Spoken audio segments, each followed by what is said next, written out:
আপনি যদি ভালো দাওয়াত না দেন, খারাপের দাওয়াত আপনাকে দিবে। ভালো দাওয়াত দিতে গেলে আপনি খারাপ দাওয়াত দিতে পারবেন না, কারণ সে জানে যে সে একজন দাওয়াত দিচ্ছে, একদিকে দাওয়াত দিচ্ছে, সুতরাং খারাপের দাওয়াত আপনাকে দিতে পারবে না, কারণ আপনি তাকে দাওয়াতের মধ্যে আছেন।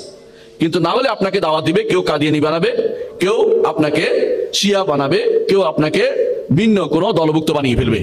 ওয়ালতাকুম মিনকুম উম্মাতুন ইয়াদউনা ইলাল খাইরি, তোমরা হবে এমন একটি জাতি যারা কল্যাণের দিকে আহ্বান করবে।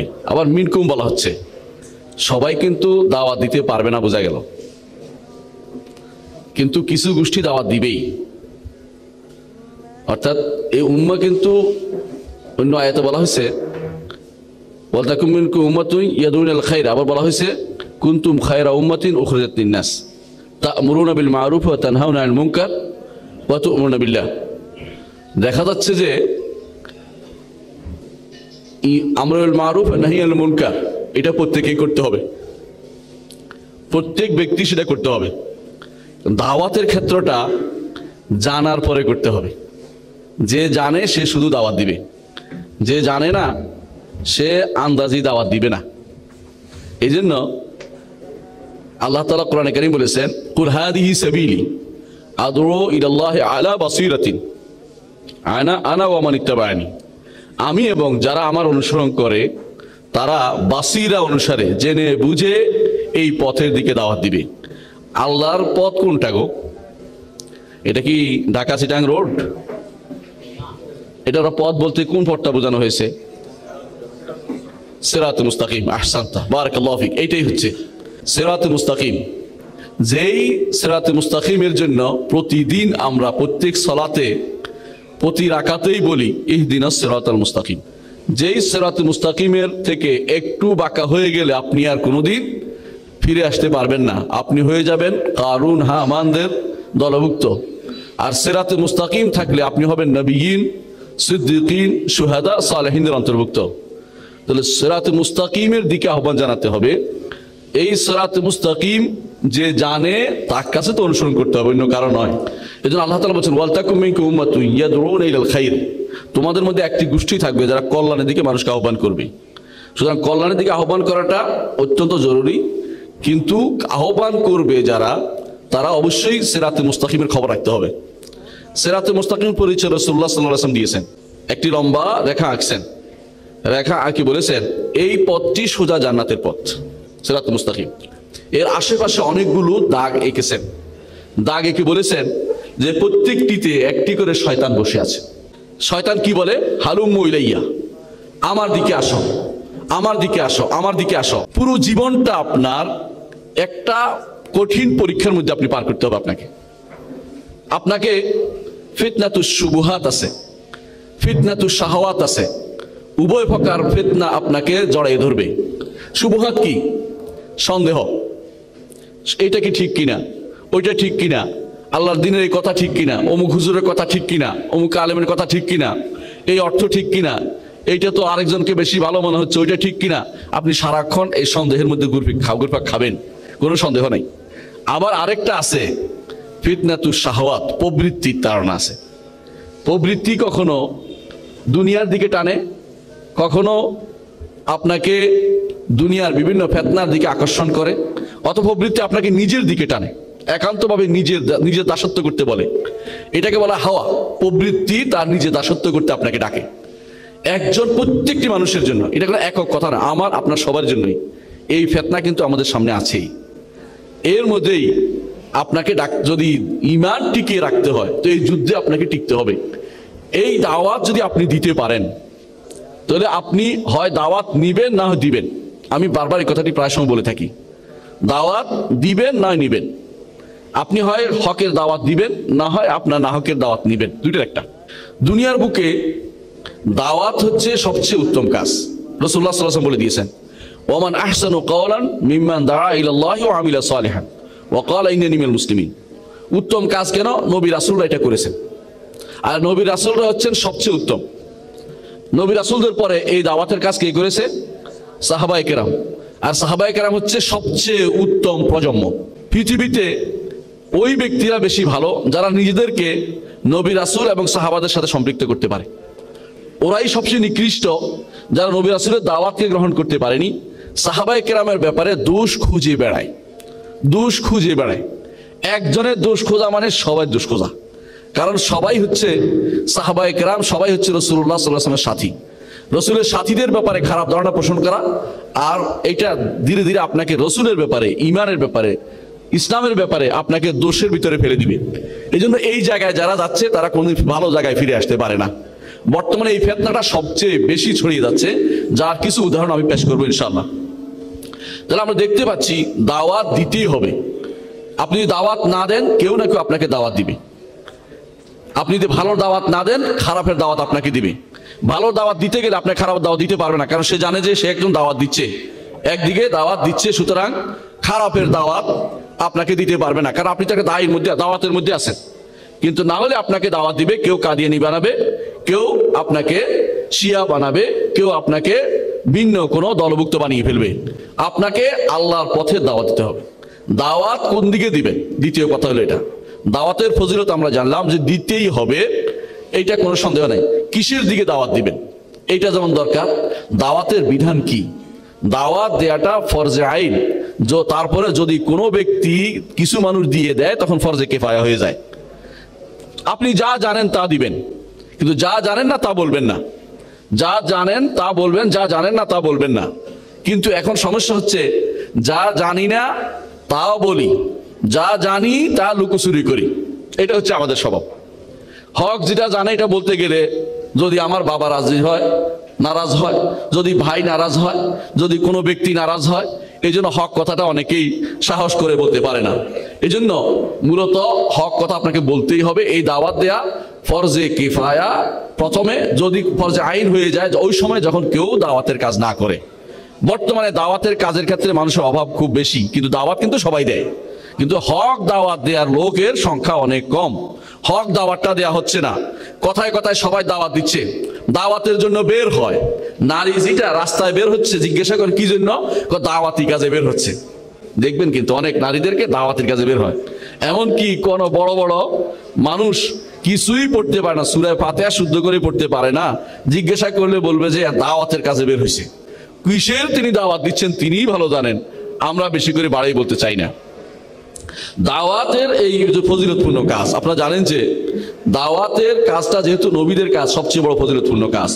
এই দাওয়াত নিয়ম পদ্ধতিও আল্লাহ বলে দিয়েছেন, বলছেন কিনা? নবী রাসূলরা দাওয়াতের পদ্ধতি অবলম্বন করেছেন না করেন নাই? করেছেন। নবী রাসূলরা যেহেতু দাওয়াতের পদ্ধতি অবলম্বন করেছেন, তাহলে দাওয়াতের এই পদ্ধতিগুলি শিখানো, না জানিয়ে দেয়া, এইটাকে বলা হয় দাওয়াতের উসলুব। দাওয়াতের উসলুব, দাওয়াত কিভাবে দিতে হবে সেই পদ্ধতি আল্লাহ তাআলা তার কিতাবে বলে দিয়েছেন। কি বলে দিয়েছেন? যে উদউ ইলা সাবিল রাব্বিকা বিল হিকমাতি ওয়াল মাউইজাতিল হাসানা ওয়াজাদিলহুম বিল্লাতী আহসান। হিকমতের সাথে, উত্তম উপদেশের সাথে, এবং এমন বিতর্কের সাথে যেই বিতর্ক উত্তম। তিনটি শব্দ বলেছি, মনে আছে কিভাবে দাওয়াত দিতে হবে? হিকমত, 2 নম্বর উত্তম উপদেশ, 3 নম্বর উত্তম বিতর্ক। মনে থাকবে তো? তিনটি বিতর্কের মধ্যে প্রথমটাই আসি। হিকমতের সাথে দাওয়াতের মাসলা যদি আসি, বেশিরভাগ মানুষে বলে হিকমতের দাওয়াত। হিকমতের দাবি হচ্ছে এখন চুপ করে থাকা। হিকমতের দাবি হচ্ছে পাশের লোকে শিরিক করতেছে, আপনি চুপ করে বসে থাকা। হিকমত কেউ কেউ ব্যবহার করে এই জায়গাতে। আল্লাহ রাসূল সাল্লাল্লাহু আলাইহি ওয়াসাল্লাম কিভাবে হিকমত ব্যবহার করেছেন সেটা শিখতে হবে। আপনার নিজ মন মতো হিকমত বুঝার সুযোগ নাই। হিকমত বুঝার সুযোগ হচ্ছে এখন এরকম অনেকের কাছে যে পাশের লোক শিয়া মত পোষণ করুক, কোরআনই হোক, সে সুন্নাহ অস্বীকারী হোক, সে আকীদাগত জ্ঞান না থাকুক, শুধুমাত্র আপনার সাথে কোনো এক জায়গায় কোনো একটা জিনিসে রাজনৈতিকভাবে মিলে গেছে, সেটাই বড় হিকমত। এখন অন্য জায়গায় চুপ থাকা দরকার, বর্তমান সময়টা খুব খারাপ, এখন কথা বলা যাবে না, আমাদের এখন বিশ্বাস দরকার। এই জাতীয় হিকমত আল্লাহ এবং তার রাসূল অনুমোদন করেন নাই। এই হিকমত যারা বলে থাকে তারা ইসলামকে কুঠারাঘাত করছে, ইসলামের মূলে কুঠারাঘাত করেছে। মুহাম্মদুর রাসূলুল্লাহ সাল্লাল্লাহু আলাইহি ওয়াসাল্লাম একা দাঁড়িয়েছেন সারা মুশরিকদের বিরুদ্ধে, ঠিক কিনা? সাহাবায়ে কেরাম এই হিকমতের দাবিদার হয়ে কখনো তাওহীদের ঘোষণা থেকে পিছপা হননি। বেলাল রাদিয়াল্লাহু আনহুকে মরুভূমির বালুতে টানা হতো, তিনি বলতেন আহাদুন আহাদুন। সুমাইয়া রাদিয়াল্লাহু আনহাকে আঘাত করা হয়েছে, মারা হয়েছে, অন্য কোনো কিছুর জন্য নয়, রাজনৈতিক কোনো কারণ নয়।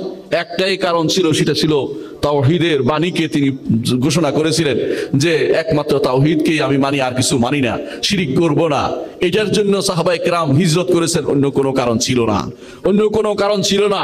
হিজরতের অন্য কোনো কারণ উদ্দেশ্য নাই, একটাই উদ্দেশ্য ছিল নিজের তাওহীদকে বাঁচানোর জন্য, ঈমানকে বাঁচানোর জন্য তারা যুদ্ধ করেছে, জিহাদ করেছেন, ঈমানকে বাঁচানোর জন্য তারা সারাটা জীবন ব্যয় করেছেন। এইটাই হচ্ছে হিকমতের, এটার ভিতরে ঢুকবে না। দাওয়াত, তাওহীদের দাওয়াতের ক্ষেত্রে হিকমতের নাম দিয়ে চুপ থাকা হিকমত নয়।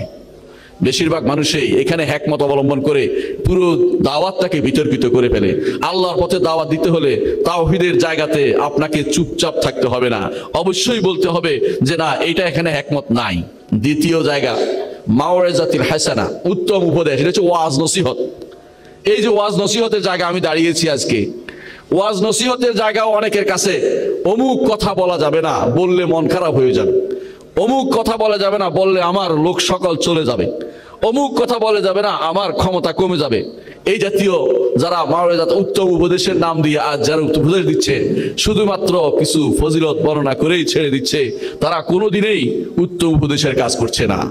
কেউ কেউ সেখানে নতুন নতুন তথ্য দিতে খুশি হয়, নতুন একটা কিছু না দিতে পারলে ভালো লাগে না। নতুন একটা কথা বলবে, যে কথা পৃথিবীতে কেউ কোনোদিন বলেননি, এমন কথা সে বলবে। রাসূলুল্লাহ সাল্লাল্লাহু আলাইহি ওয়াসাল্লাম যেটা বলেছেন যে কিয়ামতের আগে এমন কিছু মানুষ হবে, এমন কিছু হাদিস বলবে যা তোমরাও শুনেনি, তোমাদের বাপ দাদারা কোনদিন শুনেনি। আজ সেরকম অবস্থায় পতিত হয়েছে মানুষ, এই ফিতনায় পতিত হয়েছে। ওয়াজের নামে ভণ্ডামি চলছে, ওয়াজের নামে আওয়াজ চলছে, অথচ কেউ ওয়াজটাকে কোরআন এবং সুন্নাহ থেকে ওয়াজ তাদের কাছে গ্রহণযোগ্য হয় না। অথচ কোরআন দিয়ে ওয়াজ করলে, আব্দুল্লাহ ইবনে মাসউদ রাদিয়াল্লাহু আনহু বলেন, কোরআন দিয়ে ওয়াজ করলে সেটা হচ্ছে ওয়াজ, হাদিস দিয়ে ওয়াজ করলে সেটা হচ্ছে ওয়াজ। কিন্তু তাদের কাছে ওয়াজ হবে কথা, গান, এমনকি কারো কাছে গানের সাথে নাচানাচি, কারোর সাথে গানের সুরে সুরে ওই কবিতা বানানো, এগুলি তাদের কাছে মনে হচ্ছে ওয়াজের জায়গা। নাউযুবিল্লাহ, এটা ওয়াজ নয়। প্রচলিত ওয়াজে দাওয়াতের পদ্ধতিগুলো আল্লাহ এবং তার রাসূল থেকে আসেনি, মানুষের বানোয়াটে পদ্ধতি। আপনাকে অবশ্যই এই পদ্ধতিতে এগোতে হবে, যেই পদ্ধতি কোরআন এবং সুন্নাহে আসছে। নসিহতের জায়গা যেখানে আছে, কিভাবে নসিহত দিয়েছেন দেখেন। লোকমান তার ছেলেকে নসিহত করেছেন, কি নসিহত করেছেন? ইয়া বুনাইয়া লা তুশরিক বিল্লাহ ইন্না শিরকা লাযুলমুন আযীম। প্রথম নসিহত এটা ছিল কিনা? রাসূলুল্লাহ সাল্লাল্লাহু আলাইহি ওয়াসাল্লাম পিছনে বসিয়ে ছোট বাচ্চাকে নসিহত করেছেন, ইয়া গোলাম ইন্নী উআল্লিমুকা কালিমাত ইহফাজিল্লাহ ইহফাজুকা ইহফাজিল্লাহ তাজিদু তুজাহাক। হে প্রিয় বৎস, তোমাকে কিছু কালেমা শিক্ষা দেব, আল্লাহর তাওহীদের হেফাজত, আল্লাহ তোমার হেফাজত করবেন। প্রথম ঘোষণা সেটাই ছিল। তারপর বলেছেন, ইজা সাআলতা ফাসআলিল্লাহ, কিছু চাইলে একমাত্র আল্লাহর কাছে চাইবে, দুনিয়ার কারো কাছে কিছু চাইবে না। ওয়া ইজা ইসতাআনতা ফাসতাইন বিল্লাহ, সাহায্য চাইলে একমাত্র আল্লাহর কাছে সাহায্য চাইবে, দুনিয়ার কারো কাছে সাহায্য চাইবে না। এটা আল্লাহ তাআলা আল্লাহ রাসূল সাল্লাল্লাহু আলাইহি ওয়াসাল্লাম তার উম্মতকে শিখিয়ে দিয়েছেন। সাহাবায়ে কেরাম সারা জীবন এটার উপর চলেছেন। কিন্তু এই পদ্ধতিতে ওয়াজ হচ্ছে না। ওয়াজ প্রথমে তার নসিহত তার নিজেদের মত করে চলা হচ্ছে, প্রত্যেকে তার দল ভারী, গোষ্ঠী ভারী, অথবা তার সংগঠিত লোককে ভারী করার জন্য বিভিন্ন পদ্ধতিতে দাওয়াত দিয়ে যাচ্ছে। আল্লাহর পথের দিকে দাওয়াত দেওয়া হচ্ছে না। দাওয়াতের কোন দিকে দাওয়াত দিতে আল্লাহ বলে দিয়েছেন, উদউ ইলা রাব্বিকা, উদউ ইলা রাব্বিকা, রবের দিকে দাওয়াত দাও। বলেছেন উদউ ইলা সাবিলি রাব্বিকা, আল্লাহর পথের দিকে দাওয়াত দাও। এদিকে সেদিকে দাওয়াত দিতে বলা হয়নি। দাওয়াতের দুইটা শব্দ আসছে, একটা হচ্ছে আল্লাহর পথের দিকে দাওয়াত, আর হচ্ছে আল্লাহর দিকে দাওয়াত। দুটার অর্থ একটাই, কোনো পার্থক্য নাই। এর অর্থ হচ্ছে যেই পথটি অবলম্বন করলে আল্লাহর কাছে যেতে পারবেন, যেই পথটি অবলম্বন করলে আল্লাহর সন্তুষ্টি লাভ হবে, সেই পথটি আপনাকে অবলম্বন করতে হবে। নিজের মন মতো কোনো পথ বানিয়ে নিলে, কয়েকজনে মিলে দাওয়াতের পদ্ধতি আবিষ্কার করলে, সেই দাওয়াতের পদ্ধতি আল্লাহ এবং তার রাসূল থেকে কখনো গ্রহণযোগ্য হবে না। বানিয়ে দাওয়াত দিলে সেটা দাওয়াত হয় না। 3 নম্বর দাওয়াত পদ্ধতি কি? উত্তম বিতর্ক। উত্তম বিতর্ক, একটু আগেই আমাদের ডক্টর সাইফুল্লাহ বলে গেছেন, বিতর্ক পছন্দ করি না, কারণ আছে। এখানে উত্তম বিতর্কের ব্যাপারটি হচ্ছে কেউ কোনোদিন হারে না, দেখছেন কিনা? বিতর্কে যে ভেট যে হয়, কেউ কোনোদিন বলে আমি হেরে গেছিলাম, সবাই জিতে। যে কোনো উত্তর দিতে না পারে সেও বলে আমি জিতে গেছি। কারণ এখন তো এখানে কোনো উদ্দেশ্য, কোনো হক নেয়া নয়, উদ্দেশ্য হচ্ছে নিজের এলেম জাহির করা। ইমাম শাফি রহমতুল্লাহ বলতেন যে আমি সবসময় আল্লাহর কাছে দোয়া করতাম যে বিপক্ষ দল থেকে হক কথাটা বেরিয়ে আসুক, আমি হেরে যাই কোনো সমস্যা নেই, হকের পথে যেন আমরা থাকতে পারি। কিন্তু এমন হচ্ছে এরকম, প্রত্যেকেই তার জায়গায় ঠিক থেকে আপনাকে বলবে অমুক তো রিজিট খুব কঠিন, অমুক খুব কঠিন, অমুক খুব শক্ত মানুষ, অমুক বাড়াবাড়ি করতেছে, কিন্তু সে যে আল্লাহর দ্বীনের ভুলের উপরে বাড়াবাড়ি করতেছে সেটা ছাড়তেছে রাজি না। আমি যতই বলি যে এটা বেদাত, এটা শিরক, তখন বলবো যে এটা তো ঠিক নয়, আপনি এত কঠিন হচ্ছেন কেন? আপনি ওটা ছেড়ে দেন না কেন, তত সহজ হয়ে যায়। আপনি আপনারটার উপরে কঠোরতা অবলম্বন করছেন কেন? আপনারটা কঠোর হতে পারে আমি যখন সুন্নাহর উপর থাকবো, আমি যখন তাওহীদের উপর থাকবো, আমি যখন আল্লাহর দ্বীনের উপর থাকবো। আমারটাকে আমি কেমনে ছাড় দেই? আমারটাকে আমি ছাড় দিতে পারি না, আমারটাতে আমার ছাড় দেওয়ার সুযোগ নাই। আমার মনে পড়ে একবার আমাকে বলেছিলেন আমাদের ভাইস চ্যান্সেলর মহোদয় একটা কথা বলেছিলেন যে আপনি কোরআন তেলাওয়াত করবেন আমাদের এক অনুষ্ঠানে। আমি বলেছিলাম যে কোরআন তেলাওয়াত করব, তবে শর্ত হচ্ছে একটা, আমার পরে কেউ গীতা পাঠ করতে পারবে না। বলছে আপনি এত রিজিট কেন? আমি রিজিট এই জন্য, আমার দিন আমাকে ওইটা করতে নিষেধ করে, অন্য কারো দিনে এটা নিষেধ করে না, ওদেরটা দিয়ে আপনি শুরু করেন। কারণ আপনারা ভালো করে জেনে রাখুন, কোরআন তেলাওয়াত দিয়ে শুরু করা কিন্তু সুন্নত কিছু না। আপনি এটা তো এটা আপনি কেন এটা করতে পারেন না? একসাথে দুইটা চলতে পারে না। কারণ আল্লাহ তাআলা কোরআনে কারীম বলে দিয়েছেন, ওয়ালা তালবিসুল হাক্কা বিল বাতিল, হক এবং বাতিল কখনো একসাথে মিশে থাকতে পারে না। আমি রিজিট এই জন্য যে আমার দিন এটাকে অনুমোদন করে না, কোরআনের সাথে আর কিছু চলে না। আপনি যদি বেশি দরকার আপনারটা দিয়ে চালিয়ে দেন, আজকে আমারটা পড়ার এত দরকারি কিছু না, কিন্তু আপনার কোরআনের সাথে আমারটা একসাথে চলবে না, এই জন্য আমি পারছি না। সেদিন তিনি বাধ্য হয়েছিলেন, ঠিক আছে আজকে আমরা আরো একটাই কোরআন, সময় নাই বলে কোনো রকম তিনি বলছেন কোরআন কারীম পড়ে আজকে শেষ করব। সেদিন কোরআন তেলাওয়াত করেছিলাম, নইলে আমি কোনোদিন এরকম মজলিসে কোরআন তেলাওয়াত করি না। বলছিলাম যে অবশ্যই আমার পরে আর কিছু হবে না, এটা সিউরিটি দিতে হবে, তারপর আমি কোরআন তেলাওয়াত করব। উনি বলেও বিপদে পড়ছেন, তারও বাধ্য হয়ে সেটা মেনে নিতে বাধ্য হয়েছেন, কারণ নিজের হকের উপর টিকে থাকতে হয়। আমরা একটা উদাহরণ দিই, অসলো চুক্তি হয়েছে, আপনারা জানেন অসলো, ফিলিস্তিনদের ব্যাপারে একটা অসলো চুক্তি হয়েছে। অসলো চুক্তি শুক্রবারে তারা জুমার নামাজ বাদ দিয়ে, সালাত বাদ দিয়ে সারাদিন তারা কি করেছে? মিটিং করেছে মুসলিমরা। পরের দিন ইহুদিরা বলল, না আমাদের তো আজকে শনিবার, আমাদের তো কোনো মিটিং চলবে না, আমাদের আজকে ইবাদতের দিন, আমরা ঠিক থাকবো, আমরা মিটিংয়ে যাব না। যায় নাই। পরে ইহুদির দেখা দেখি পরের দিন রবিবারে এসে খ্রিস্টানরা বললো, আমাদের আজকে ইবাদতের দিন, আমরা অস্ত্র চুক্তিতে আজকে কোনো চুক্তি স্বাক্ষর করব না। তারপরে তারা চুক্তি স্বাক্ষর করে সোমবারে এসে। চিন্তা করে দেখেছেন হেরেছে কে? ওই ব্যক্তিরা হেরেছে, গর্দবরা, যারা দিনকে প্রমোট করতে শিখেনি। তা তো বলার দরকার ছিল আমার আজকে আমার জুমা আছে, আজকে আমার ইবাদত আছে, আমি ইবাদত বাদ দিয়ে কোনোটা করতে পারবো না। সেটা হতে পারে না, সেটা হতে পারে না, আমি এটা করতে পারবো না। কিন্তু আমরা হেরে যাই কখন? নিজে যখন হেরে যায়, আরেকজন আপনাকে সম্মান করবে না। আপনার মাবদার উপর আপনি প্রতিষ্ঠিত থাকলে অন্যেরা আপনার কাছে শ্রদ্ধা বোধ করতে, আপনাকে শ্রদ্ধা করতে শিখবে, আপনাকে সম্মান করবে। আর আপনি যখন অন্যদের মতো হয়ে গেছেন, তুম হো নাসারা তামাদ্দুন মে হুনুদ, তুম হো মুসলিম হো জেসে মুসলমান হো জেসে শর্মাতি ইহুদ, যে তোমাদের চারিত্রিক অবস্থা আমাদের এমন হয়ে গেছে, আমরা যত বেশি পারি ছাড় দেই। কি জন্য ছাড় দিচ্ছি এটাও বুঝি না। ছাড় দিতে দিতে আমার কম্বল শেষ, কম্বলের কিছুই নেই, আমার সব ছেড়ে দিয়েছি, তারপরে এরপর আমার ছাড় দিতে হবে। আমি সব ছেড়ে দিচ্ছি, কিন্তু আমার তাওহীদ তো ছাড়তে পারি না, আমার ঈমান তো ছাড়তে পারি না, আমার সুন্নাহ তো ছাড়তে পারি না, আমার শরীয়ত তো ছাড়তে পারি না। কোরআন এবং সুন্নাহ যা বলেছে তা ছাড়ার তো কোনো সুযোগ আমার নাই। তাহলে আপনি কি ছাড়তে বলছেন আমাকে? আমার কোনো কিছু আমি ছাড়তে পারবো না। আপনি যদি আপনার বাতিল ছেড়ে আমার কাছে আসতে পারেন, আলহামদুলিল্লাহ, আহলান সাহলান। যদি আপনি বাতিল ছেড়ে আমার কাছে আসতে না পারেন, আমি আপনার জন্য লালায়িত নই, আল্লাহ আপনার জন্য লালায়িত নন। আল্লাহ তাআলা দুনিয়ার সমস্ত মানুষ যদি পথভ্রষ্ট হয়ে যায়, আল্লাহর দ্বীনের সামান্যতম কিছু কমে যাবে নাকি? কমবে? আল্লাহর কোনো সমস্যা হবে? নাউযুবিল্লাহ। রাসূলুল্লাহ সাল্লাল্লাহু আলাইহি ওয়াসাল্লাম বলেছেন, হাদিসে কুদসিতে আল্লাহ তাআলা বলেন, হাদিসে কুদসিতে আল্লাহ তাআলা বলেন, হে বনি ইবনে আদম, হে বনি আদম, লাউ আন্না আউওয়ালাকুম ওয়া আখিরাকুম ওয়া জিন্নাকুম ওয়া ইনসাকুম, তোমাদের আগের পরের জিন এবং মানব সমস্ত মানুষ যদি একজনে ফাজির হয়ে যাও, আমার রাজত্ব কোনো কিছু কমে যাবে না। আর তোমাদের সমস্ত মানুষ যদি কোনো এক হয়ে এক কলব এক মুত্তাকি হয়ে যাও, আমার রাজত্বে কোনো কিছু বাড়বে না। ইন্নামা হিয়া আমালুন উহসিহা লাকুম, এ হচ্ছে কিছু আমল তোমার জন্য শুধুমাত্র আমি হেফাজত করে দেই। সুতরাং কেউ যেন মনে না করে আপনি আল্লাহর প্রতি দয়া করছেন ইসলামে এসে। এই জন্য আল্লাহ তাআলা কোরআনে কারীম বলে দিয়েছেন, ইয়ামুন্নুনা আলাইকা আসলামু কুল লা তামুন্নু আলাই ইসলামাকুম বালিল্লাহু ইয়ামুন্নু আলাইকুম আন হাদাকুম লিল ঈমান। তারা মনে করেছে ইসলামে এসে আপনাকে ধন্য করেছে, কখনো নয়। আল্লাহ তাদেরকে ঈমানের দিকে এনে ধন্য করেছে, এটা তাদের জন্য বলে। এজন্য আপনি তাওহীদে এসেছেন, সহিহ বিশ্বাসে এসেছেন, আকীদা বিশ্বাস শুদ্ধ হয়েছে, এজন্য আপনি আলহামদুলিল্লাহ আল্লাহ শুকরিয়া আদায় করবেন। যারা আসতে পারেনি তাদের জন্য আপনি ছাড় দিয়ে কোনো কিছু দাওয়াত দিতে পারবেন না। দাওয়াত হবে অবশ্যই অবশ্যই কোরআন এবং সুন্নাহ এবং সালফে সালেহীনের বুঝ অনুসারে আপনার দাওয়াতটা হতে হবে। এর বাইরে ছাড় দিয়ে, সামান্যতম কিছু অংশ ছাড় দিয়ে, কিছু বিষয় ছাড় দিয়ে যদি দাওয়াত দেন, সেই দাওয়াত অবশ্যই মাঠে মারা যাবে, কোনো কাজে লাগবে না। সেই দাওয়াত দিয়ে আপনি হেরে যাবেন এবং কেউ আপনার এই দাওয়াত গ্রহণ করলেও কোনো কাজে আসবে না। এই জন্য বহু বছর ধরে কেউ কেউ দাওয়াত দিয়ে যাচ্ছে, কোনো ফল পাচ্ছে না। কেউ যদি কোথাও কিছু অংশ সামনে এগিয়ে যায়, আবার পিছিয়ে যায়। কারণ দাওয়াতের জায়গা দাওয়াত এইভাবে দিতে হয় না। দাওয়াত দিতে হবে নিজের মাপদার উপর সুপ্রতিষ্ঠিত থেকে। নিজেকে বুঝতে হবে আমি কিসের দাওয়াত দিচ্ছি, এবং জানতে হবে আগে কিসের দাওয়াত দিচ্ছি। অধিকাংশ মানুষই এখন পর্যন্ত তাওহীদের সংজ্ঞাই জানে না, ঈমানের সংজ্ঞা জানে না।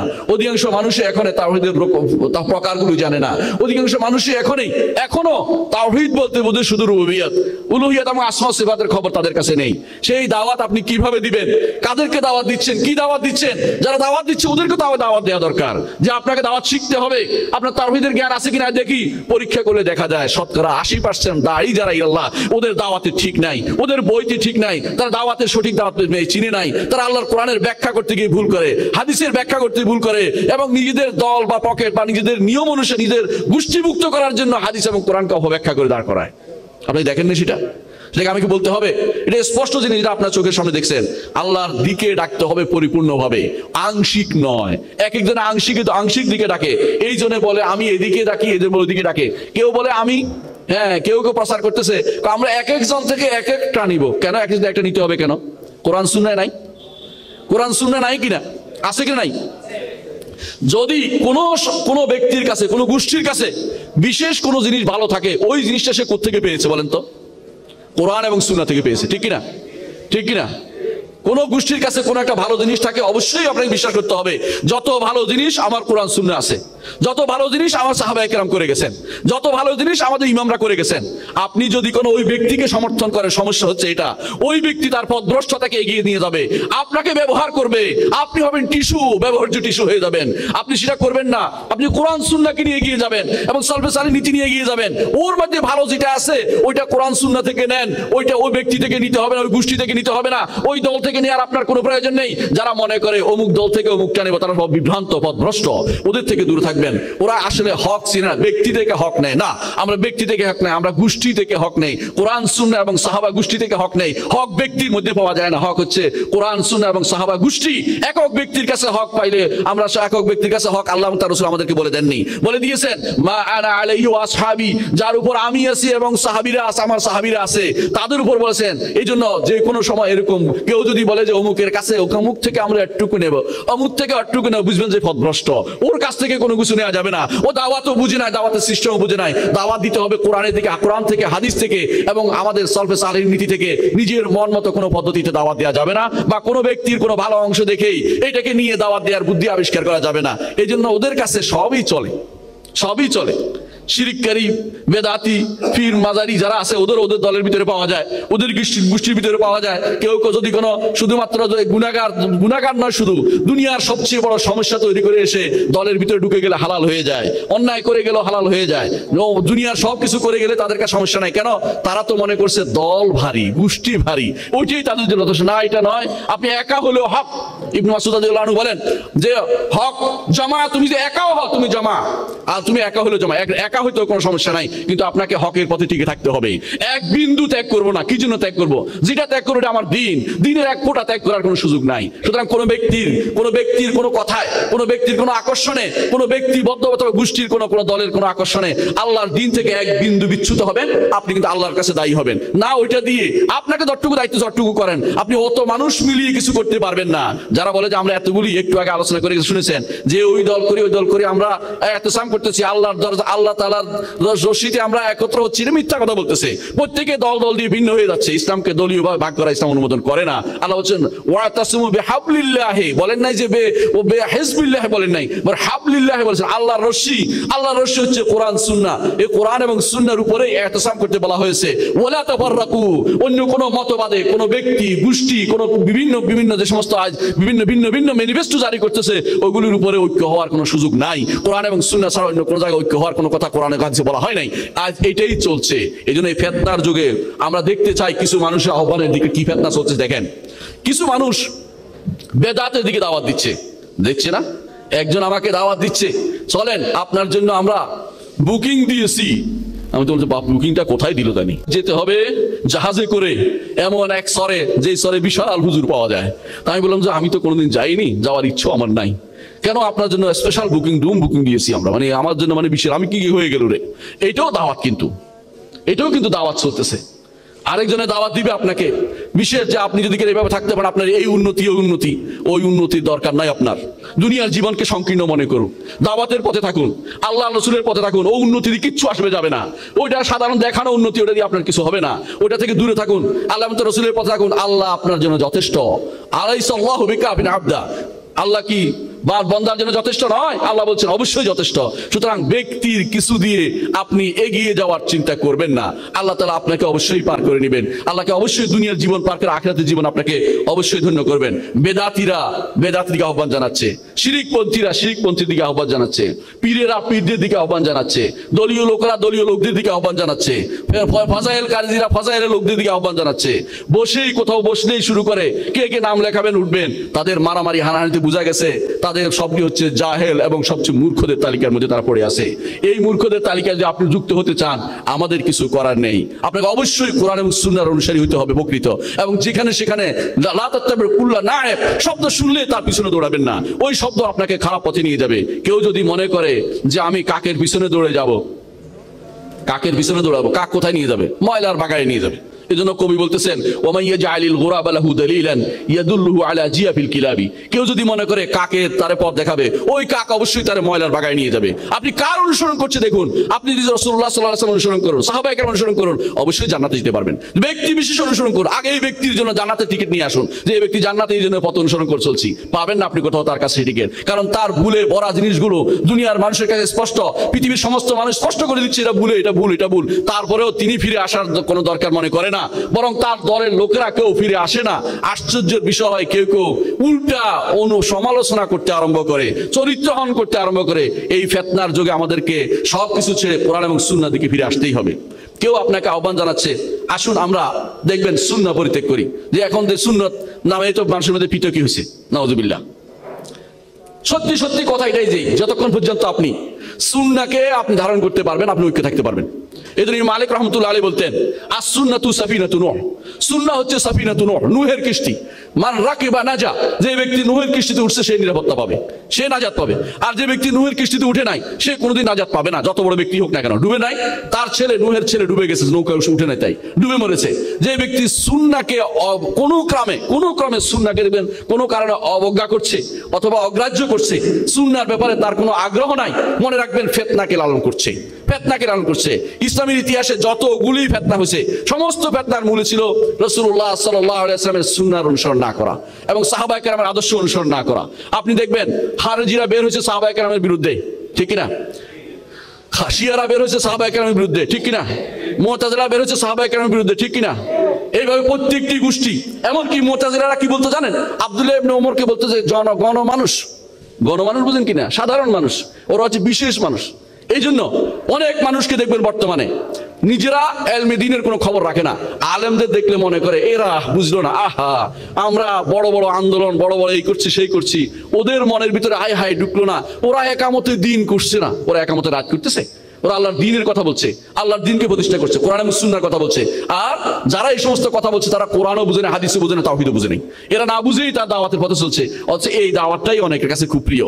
এই দাওয়াত প্রিয় নয়, এটা ভুল। ভাই আল্লাহর দিকে তাকিয়ে ভুলটা চেনার চেষ্টা করুন। এটা ভুলের দাওয়াত দেওয়া হচ্ছে, কোরআন সুন্নাহর পথে দাওয়াত দেওয়া হচ্ছে না। আপনি গোষ্ঠীর দিকে দাওয়াত দিবেন না, দলের দিকে দাওয়াত দিবেন না, অবশ্যই আপনাকে কোরআন সুন্নাহর পথে দাওয়াত দিতে হবে। বুঝলেন? সালফে সালেহিনের তরিকা অনুসারে নিজের তথাকথিত ব্যক্তি বিশেষের বুঝ দিয়ে চলে না ইসলাম। ইসলাম অবশ্যই কোরআন এবং সুন্নাহ এবং সালফে সালেহিনের বুঝ দিয়ে চলে। ব্যক্তি বিশেষের বুঝ যেদিন থেকে ধরেছি সেদিন থেকে আমার সমস্যা তৈরি হয়েছে। সুন্নাহ অস্বীকারীদের একটাই সমস্যা, কি? সুন্নাহ কোরআনকে ব্যাখ্যা করে বিভিন্ন রকম নেওয়া যায়, আর কোরআন ও হাম্মাল।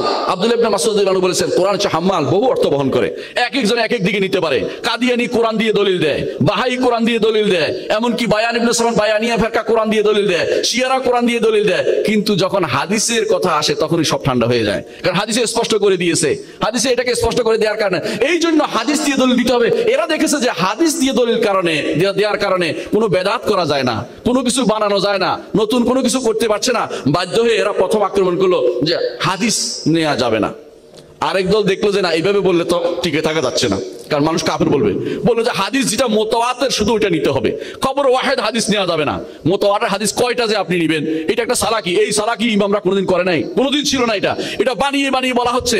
ইমামরা শুধু শক্তিশালী কোনটা, একটু শক্তি কম কোনটা, এটা বোঝানোর জন্য মুতাওয়াতির হাত ভাগ করেছেন। ওই বিশ্বাসের জন্য বা আমলের জন্য মুতাওয়াতির হাত ভাগ করেননি। মিথ্যা কথা যারা এটা বলে, মিথ্যা কথা বলছে, তারা ইচ্ছা করে ইসলামকে বিনষ্ট করার জন্য দুই ভাগে ভাগ করে, ভাগ দূষণীয় না। এখন শুধু মুতাওয়াতির মানবে, আহাদ মানবে না। যারা এরকম জিনিস বলছে তারাও পথভ্রষ্ট। এরা মুতাজিলা এবং আকীদার ক্ষেত্রে যারা খবর ওয়াহিদ নেন, আশআরী এবং মাতুরিদি গোষ্ঠী, এরাও বিভ্রান্ত পথভ্রষ্ট। এই জন্য তারা কোরআন এবং সুন্নাহ আল্লাহ সিফাত অস্বীকার করে বসে বহু জায়গাতে। এর কারণ হচ্ছে তারা হাদিসকে তারা মানে না। অনেক হাদিসকে তারা মেনে নেয় না। কেন? বলে যে এটাতে ব্যাখ্যা করা যায়, মানে একটা ব্যাখ্যা দাঁড় করানো যায়। অর্থাৎ হাদিস না মানার জন্য ব্যাখ্যা করে। কেউ বুখারী পড়ে হেদায়েত লাভের জন্য, কেউ বুখারী পড়ে বুখারীকে কিভাবে অপব্যাখ্যা করা যায়, ঠিক কিনা বলেন? এটা আপনার চোখের সামনে দেখবেন। বহু মানুষ বছরের পর বছর বুখারী পড়িয়েছে। যদি আপনি তাকে দেন পুরো জীবন সে 40 বছর বুখারী পড়াবে, কিন্তু ইমাম বুখারী বলেছে আল্লাহ তাআলার নাম এবং গুণ সম্পর্কে যা বলেছে একটাও স্বীকার করবে না, এগুলিকে অপব্যাখ্যা করবে। সুবহানাল্লাহ। আপনাকে বুখারী পড়াইতে বলেছে কে? ইমাম বুখারী রাহমাতুল্লাহ আলাইহি আল্লাহর ঈমান সম্পর্কে বা ঈমান সম্পর্কে বলেছেন যে আসসালাতু মিনাল ঈমান, মানুষের কর্ম আল্লাহর জন্য যে সমস্ত ইবাদত করবে, কর্মগুলি করবে, এগুলি ঈমানের অন্তর্ভুক্ত। বাবুন আসসালাতু মিনাল ঈমান। তাকে যদি জিজ্ঞাসা করেন ভাই আমল কি ঈমানের অংশ, বলে না অসম্ভব। আপনি বুখারী পড়তে বলছে কে? বুখারী পড়ছেন কি জন্য? বুখারী পড়ছে কি জন্য জানেন? ফু দেওয়ার জন্য। পড়ে পড়ে কাল ফু দিবে আর রুগীরে খাওয়াবে, রুগী ভালো হয়ে যাবে না, রুগী বুখারী দিয়ে ভালো হয়ে যাবে না, আল্লাহ ভালো করবে। এদেরকে শিক্ষা দেওয়া দরকার। ভুল পথে তার পরিচালিত হচ্ছে। সুন্নাহকে তারা কেউ আমলি অস্বীকার করছে, কেউ সরাসরি অস্বীকার করে বসে আছে। আরেক দল বের হয়েছে, বলে যে আমার কমন সেন্স যেটা ধরে সেটা সুন্নাত, এটা হাদিস। কমন সেন্স বিরোধী হলে সেটা হাদিস না। ও তোর কমন সেন্স কে শিখাবে তোকে? তোকে কমন সেন্স তুই যখন ছোট ছিলি তখন তুই নাকে রেশাও গিলে ফেলতি, কারণ তোর কাছে এটাও মজার ছিল। নাউজুবিল্লাহ। তুই কয়দিন পরে অসুখ হইলে তুই সেটা আরো অনেক কত কিছু করবি। তোর বিবেক কত কোটি ভাগের এক ভাগ আল্লাহ তাআলা তোকে মানুষের মধ্যে বিবেক বন্টন করেছেন। এই বিবেকের মধ্যে কত এক ভাগ, তুই কোন বিবেক দিয়ে তুই আল্লাহর কোরআন কি বিচার করবি, হাদিস কি বিচার করবি? তোর বিবেকের এত বড় হলো কি করে? কমন সেন্স বলতে কোন জিনিস আছে পৃথিবীতে? কমন সেন্স কোনো কিছু নাই। একজন মানুষের কাছে এটা ভালো, আরেকজনের কাছে খারাপ।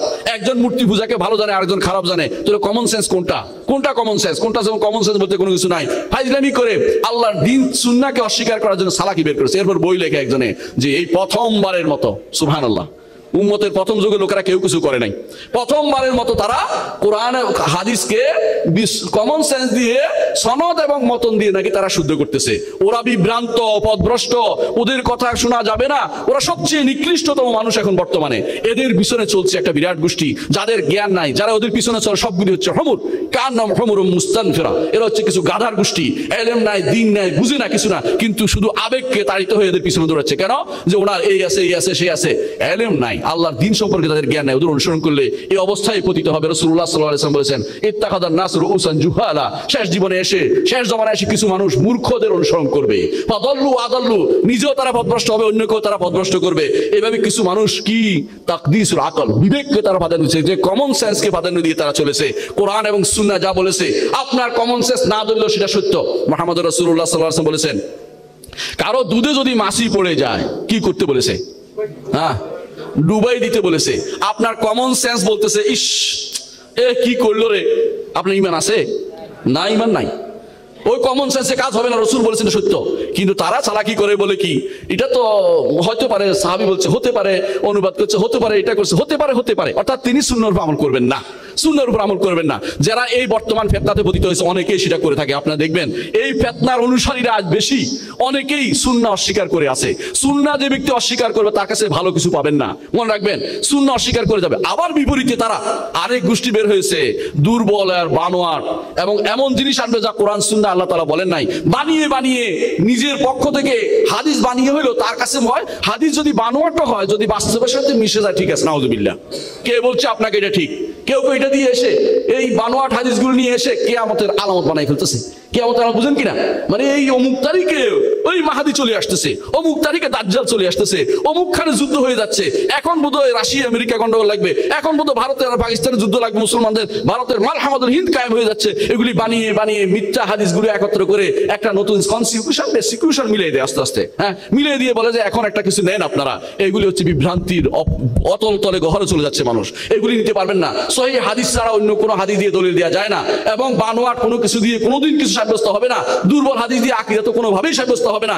আপনি বানিয়ে বানিয়ে কিয়ামতের আলামত যখন বলেন, সেটা অবশ্যই দুর্বল হাদিস তো বানোয়ার হাদিস দিয়ে বলছে, কিন্তু তারা বলবে অমুক কিতাবে আছে। আপনার জানা উচিত অমুক কিতাবে উনি বলে না যে আমি আনছি তার সহি, উনি বলেছেন এই ব্যাপারে যা আমি শুনছি তা লিখেছি। শোনা কথা তো আর লেখা জিনিস নয়। এবং তাদের সনদও আছে, সনদ দেখে ইমামরা বলে দিয়েছেন যে দুর্বল, এটা বানোয়াট, এটা অর্থহীন, এবং এটা লা আসলা লাহু, তার কোনো মূলই নাই, এর অস্তিত্বই নাই। কিন্তু আপনার কাছে ভালো লাগে না কেন?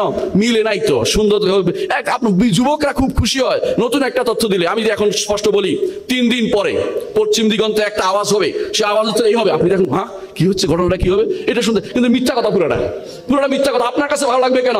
আপনার ভালো লাগবে একটা থেকে আমাদের একটা নতুন কিছু দেওয়া হচ্ছে, কিন্তু ইসলাম নতুন কিছু নয়। ইসলাম হচ্ছে কাদিম। ইসলাম আল্লাহ রসুল যা বলে গেছেন, রসুল সাহাবা একরাম যা বলে গেছেন, ইমামরা বলে গেছেন, সরফে সালেন যা বলে গেছেন, এর বাইরে নতুন করে আপনি ইসলামে কিছু করতে পারবেন না। ইসলাম কমপ্লিট। আল্লাহ তাআলা বলে দিয়েছেন আল-ইয়াউমা আকমালতু লাকুম দীনাকুম ওয়া আতমামতু আলাইকুম নি'মাতি ওয়া রাদিতু লাকুম ইসলাম দীনা। বানিয়ে ইসলাম তৈরি করবেন আপনি, আপনার পক্ষ থেকে এগুলো গ্রহণ করা হবে না। ওয়া মান ইয়াবতাগি গায়রাল ইসলামি দীনান ফালা ইউকবালা মিনহু ওয়া ফিল আখিরাতি মিনাল খাসিরিন। নিজের পক্ষ থেকে বানিয়ে যা বলবেন তা কখনো গ্রহণ করা হবে না। আরেক গোষ্ঠী আছে জাতীয়তাবাদের দিকে আহ্বান জানাবে, ইসলাম এটাকে কখনো অনুমোদন করেনি। আরেক গোষ্ঠী আছে দেশাত্মবোধের দিকে আহ্বান জানাবে, এবং কেউ জোর করে আপনাকে গান শুনিয়ে দিবে। এগুলি ইসলাম কোনোদিন অনুমোদন করেনি। ইসলামী দায়িত্ব এটা নয়, ইসলাম এগুলি বলে না কখনো। কখনো কোন হাদিস বানাবে কি হুব্বুল ওয়াতানি মিনাল ঈমান, ও সমস্ত হাদিস না। ওয়াতানিয়ত ইসলাম কখনো নাই, কওমিয়ত ইসলামে নাই, এগুলি ইসলামের নির্দেশনা নয়। এগুলির দিকে আহ্বান করে করে কিছু মানুষ আবার ওদের সাথে মিশে সুন্দর করে চলাফেরা করছে। কোনোদিন একদিনও বলবে না ভাই আপনার এই কাজটি কিন্তু শরীয়ত সম্মত নয়। ব্যক্তিত্ব পুরুষ হন, হক কথা বলতে শিখুন, যেটা জায়েজ না জায়েজ নাই বলবেন। কি হবে সর্বোচ্চ? দুনিয়ার জীবন থেকে আপনার একটা জিনিস জীবন নিয়ে যাবে, এরপর কি হবে? কিছুই হবে না। কিন্তু এই বহু মানুষ আছে জীবনটা নয় বাঁচানোর জন্য না, মনে করে এর মাধ্যমে তিনি ইসলাম কায়েম করবেন। ধীরে ধীরে এটা তাকে কোথায় নিয়ে যাচ্ছে? লিবারালিয়ে নিয়ে যাচ্ছে, লিবারালিজম। আমি অনেক লিবারাল, হ্যাঁ আমি অনেক লিবারাল, আমার বাড়িতে পর্দা নাই, কোনো সমস্যা নাই, আমি আমার বউ বাচ্চা আপনার সাথে দেখা করতে পারবে। এটা লিবারাল না, এটা শয়তানের কারসাজি। ওটা শয়তান আপনার বউ বাচ্চা, আপনি ধীরে ধীরে আপনি দায়ুস হয়ে যাবেন, আপনি দায়ুস হবেন। ওই লিবারালগিরি ইসলামে নাই। আপনাকে অবশ্যই শরীয়তের পর্দা মেনটেন করে মেয়েদের রাখতে হবে, পুরুষদেরকে অবশ্যই দায়ী রাখতে হবে, শরীয়তের বিধানটা মেনে চলতে হবে। আপনাকে পুরুষের মতো পুরুষ হতে হবে, যে আপনাকে অবশ্যই দিন মেনে চলতে হবে। দিনের কিছু ছাড়ি কিছু মানে এটা চলে না, এটা গুনাহ হয় মনে রাখতে হবে। আর যদি মনে করেন যে চলে, ঈমান চলে যাবে। বুঝছেন তো? গুনাহকে যদি জায়েজ মনে করে ঈমান চলে যায়, কিন্তু গুনাহকে গুনাহ মনে করলে ঈমান থাকে, গুনাহগার মানুষ হয়। অর্থাৎ যদি আপনি হারামকে হালাল মনে বলে বিশ্বাস করেন, আপনি ঈমান চলে যাবে। তাহলিলুল হারাম তাহরিমুল হালাল উল্টাটা করে দুটোই কাফের হয়ে যায় ঈমানদার। মুসলিমরা সবাই একমত, কারণ আল্লাহ তাআলা বলে দিয়েছেন ওয়া ইন আতাতুমুহুম ইন্নাকুম লামুশরিকুন। যদি তোমরা হালাল হারামের মাসালায় যদি কাফেরদের অনুসরণ করো, তাহলে অবশ্যই তোমরা মুশরিক হয়ে যাবে। আল্লাহর ঘোষণার বাইরে কারো ঘোষণা শুদ্ধ হতে পারে না। আরেক গোষ্ঠী আছে কেউ কোথাও কোনো যুদ্ধের কোনো ঘোষণা দামা বাজাইলো, এই দেশ থেকে যাওয়ার জন্য ব্যস্ত হয়ে পড়ে। আছে না? নাই তো? হ্যাঁ আছে। এরও বিভ্রান্ত পথভ্রষ্ট, আল্লাহ এবং তার রাসূলের অনুমতি আপনাকে দেননি। কারণ এটার নাম হচ্ছে অন্ধকার কোনো ডাক, অন্ধকার কোনো আহ্বানের পিছনে যুবকদের দৌড়ানো। এটা শরীয়ত অনুমোদিত জিনিস নয়। আপনাকে স্পষ্ট থাকতে হবে যে আপনার জন্য যতটুকু যে জায়গায় আছেন সেখানে আপনাকে দিন প্রতিষ্ঠা করতে হবে। দৌড়ে পৃথিবীর এমন জায়গায় যায় যেখানে কিছুই বলতে পারে না, তারপর সেখানে যায়। আমার বন্ধুরা বলে ওদের ইউনিভার্সিটিতে, তোমাদের দেশ থেকে কিছু মানুষ আমার দেশে আসে, কয় তারা নাকি দাওয়া দিতে আসছে। ওরা আমাদের ভাষাও বুঝে না, কথাও বলতে পারে না। এরপর বসে বসে কাঁদে, আমরাও কাঁদি, দুজন চলে আসি, কিছুই বুঝলাম না। এইটাই হচ্ছে দাওয়াতের পদ্ধতি। এগুলি ইসলাম কোনোদিন সমর্থন করে না। কিছু মানুষ তো লাফিয়ে এমনকি কিছু মানুষ তো চলে গেছে, হ্যাঁ সিরিয়া পর্যন্ত গেছে। এরপরে মেয়েরা প্যাট নিয়ে দেশে চলে আসছে। বুঝছেন তো বাকিটা? হ্যাঁ সিরিয়া গেছে গা, মেয়েরা গেছে গা। আউযুবিল্লাহ। যে মেয়েদেরকে ঘর থেকে বিশেষ বের হওয়া হারাম ঘোষণা করে ইসলাম, মাহারাম না থাকলে, সেই মেয়েরা পর্যন্ত ওখানে চলে গেছে। এরপরে সেখান থেকে প্যাট নিয়ে দেশে চলে আসছে। ওই মেয়েগুলি আল্লাহর বিধানের বিরুদ্ধে গেছে বলে আল্লাহ তাদেরকে এইভাবে শাস্তি দিয়েছেন। এগুলি ইসলাম কোনো যুবককে এইভাবে তার আল্লাহর বিধানের বাইরে গিয়ে যেখানে সেখানে কোনো আহ্বান শুনলে দৌড়ানো। কিছু আগে তো সাদা কাপড় কালো কাপড় গাদ দিয়ে এক একজনে একেবারে বাগদাদি খলিফা টলিফা হয়ে গেছে। এখন কোথায়? ওই গর্তটা খুঁজে বের করা দরকার। আমরা যখন নিষেধ করি অনেকের কাছে খারাপ লাগে, কিন্তু বিশ্বাস করুন ফিতনা যখন আসে, ইমামরা বলতেন এটা, ফিতনা যখন আসে তখন কেউ চিনতে পারে না, শুধু দিব্য দৃষ্টি লোকেরা চিনে, বিশেষ লোকেরা চিনে। আর যখন ফিতনা যখন চলে যায় সবাই বুঝতে পারে, কিন্তু এর মধ্যে কিন্তু যা ক্ষতি হবার তা হয়ে যায়। ঠিক কিনা? ফিতনা যখন আসে বেশিরভাগ মানুষ বুঝতে পারে না। যতই আপনি টানেন না কেন, আপনার বিরুদ্ধে লেগে যাবে, আপনাকে বিভিন্ন আক্রমণ করবে, আপনাকে এই বাদী সেই বাদী বিভিন্ন রকমের কথা বলবে। এবং আর কিছু না পারলে পেট্রোডলারের দাস, অমুকের দাস, তমুকের দাস, আজে বাজে গালি দিয়া আপনাকে সবকিছু করবে। কিন্তু ফিতনা যখন চলে যায় ওদেরকে খুঁজেও পাওয়া যায় না, কারণ ওরা বুঝছে যে লজ্জা পেয়ে গেছে। কারণ এই হায় কি হলো, কোন দিকে চলে গেল। এই হচ্ছে আজকের সমাজ। এই ফিতনার মধ্যে আজ যুব সমাজ পতিত হয়েছে। সবাই মনে করে দাওয়াত দিচ্ছে, সেও আরেকজনকে দাওয়াত দিয়ে নিয়ে গেছে। এই অন্যায় কাজ যারা করেছে এরা কিন্তু আল্লাহর কাছে দায়ী হবে। কারণ ওরা না জেনে, ওরা আল্লাহ তাআলা কোরআনে কারীমে বলেছেন যে তাদেরকেও আমি ধরবো, যারা তাদেরকে ইউদিল্লুনহুম বিগাইরি ইলমিন, না জেনে পথভ্রষ্ট করেছে, তাদেরকে আল্লাহ তাআলা পাকড়াও করবেন। সুতরাং আপনি না জেনে কাউকে অন্যায় পথে আহ্বান জানাতে পারেন না, না জেনে এমন কোনো পথে আহ্বান জানাবেন না যেই পথটি আল্লাহ এবং তার রাসূল অনুমোদন করেননি। এই পথে আহ্বান জানালে আপনি আল্লাহর কাছে দায়ী হবেন, কারণ আপনি জানেন না, সেই পথে আহ্বান জানাতে পারেন না। আর এক গোষ্ঠী আছে পুরা জাতিকে কাফের বানাই হচ্ছে, আছে কিনা?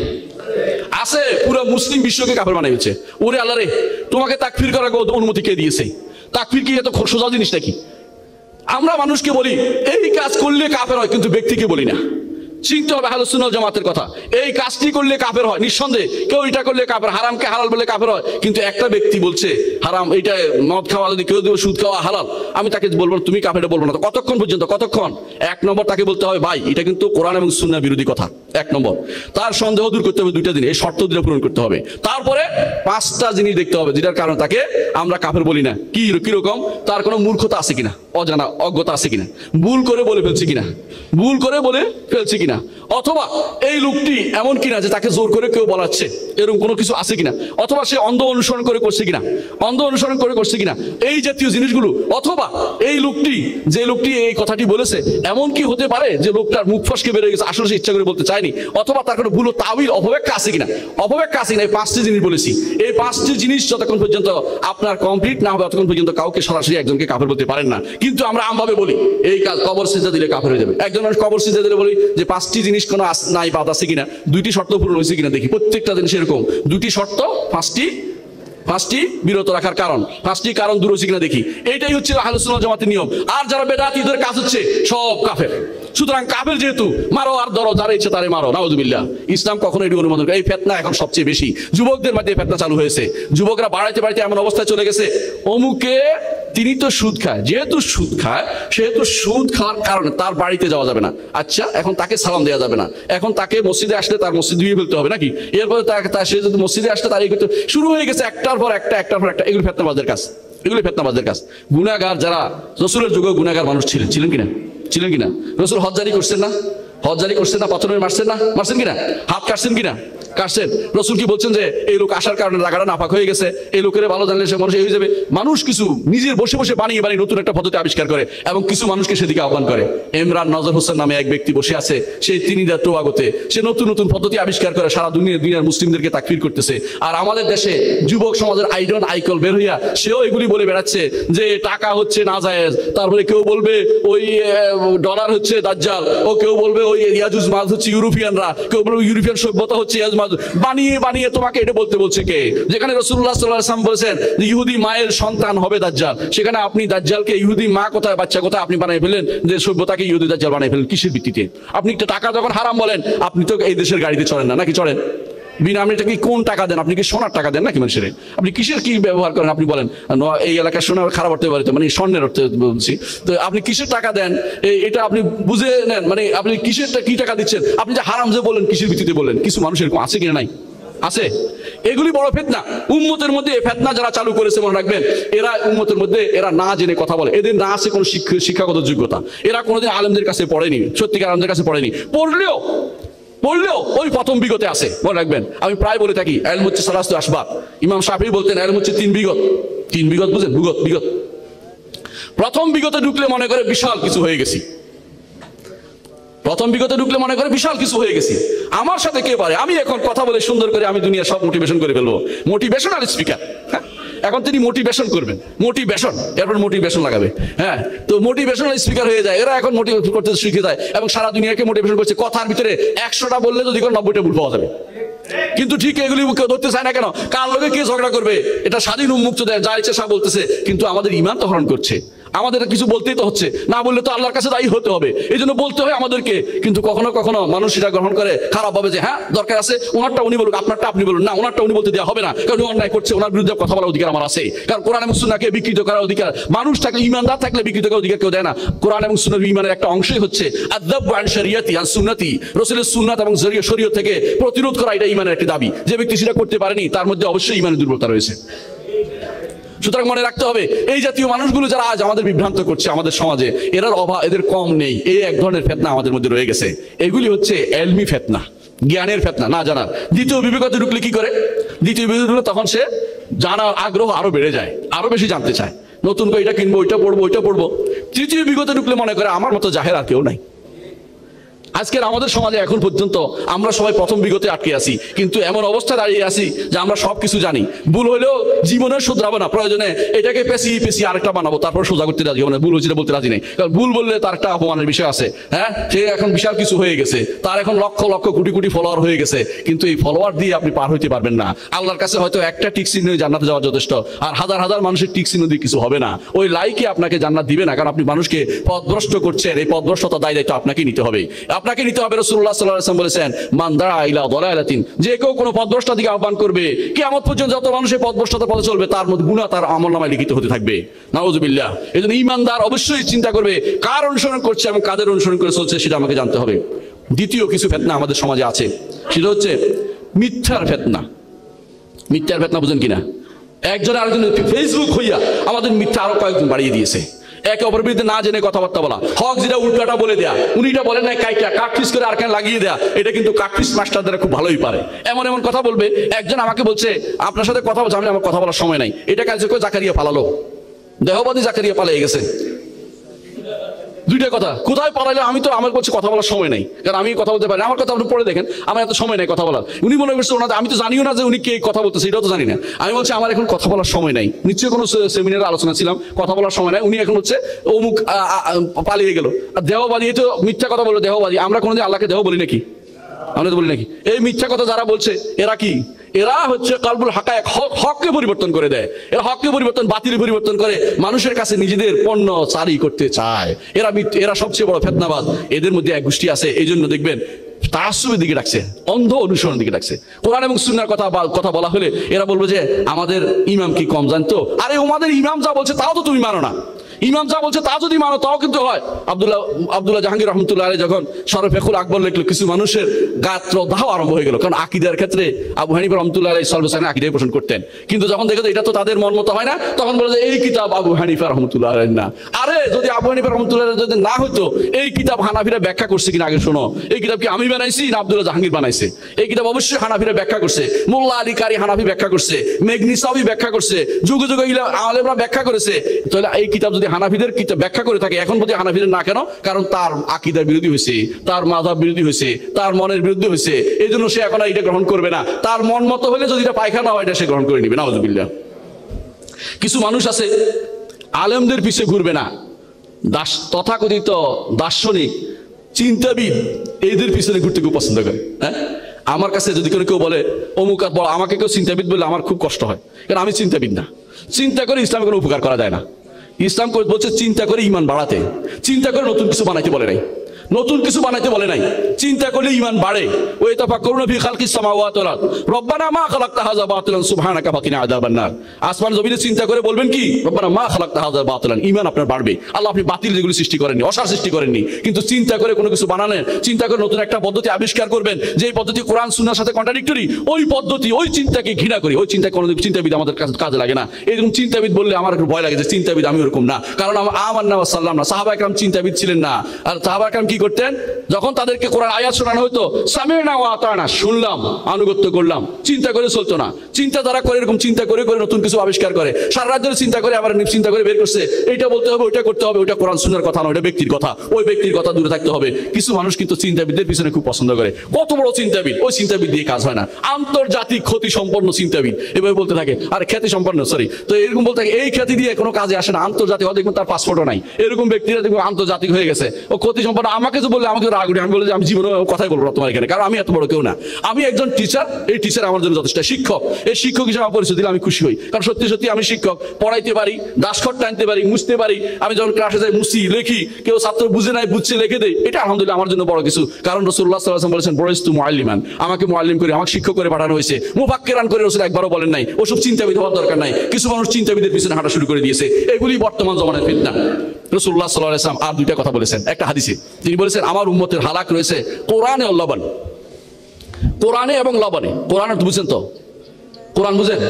আমার উম্মতের ধ্বংস আছে কোরআনের মধ্যে এবং লবণের মধ্যে। লবণ বুঝেন? দুধ। কিভাবে এটা হলো?